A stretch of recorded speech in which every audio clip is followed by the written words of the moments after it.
guys, muri sei? Guys, nyaya yatinayo panapa iri kupisa. Zvinonyadzisa, zvinoshoresa futi kune chinamato chepostori. Hatisi kuziva kuti inhamo here iri kuita kuti vanhu vasvike pakuzobira vanhu neshoko raMwari kana kuti vachinyepa kuti vane simba rinobva kudenga. Senyaya yatinayo pano ndeye vanhu vanenge vachiita makuna vachinyepa kuti vanobatsira ivo vasingabatsiri. Saka guys, kana ungori munyowani paYouTube YouTube channel ino, gara wa subscribe usazorasikirwa nemamwe informations akawanda, videos akawanda. Saka like and share guys.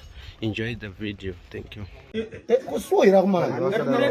Nyatsobata zvizva usavhara pa musoro apo. Nyanga ngaibuda chioneke kuseri uku. Ndakoti vanhu vaone zviri mukati ume. Nyanga ngaibuda nechi. Mabva kupi imi maumane? Bari magona varume. Blala.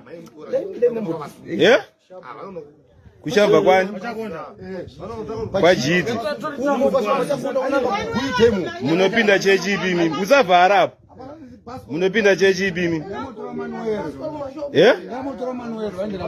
Unopinda John Maso? Koyo. Unopinda chechi ipi Rasta?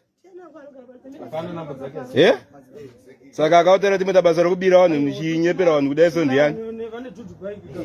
Munotoprofita? Iwe ndataka kuti munoita zvokubira vanhu muchinyepa kudai so ndiani? Taurisa tunonzwika chamani. Kwezvi mamuchizviitire izvi?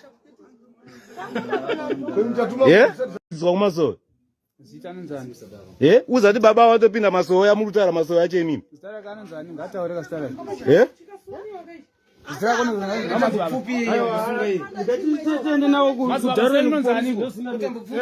Mana musadaro manzi.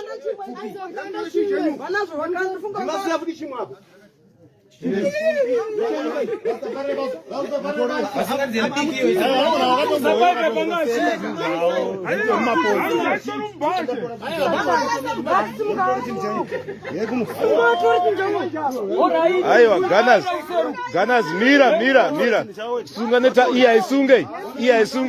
Sunga ne iye. Aiwa.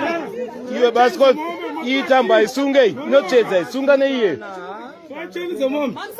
Hapana mufana kurohwa imi muri mbavha pseke. Ndakubira munhu mukuru akaita semimi. Saizi yenyu mukatadza kushanda muchirima imi.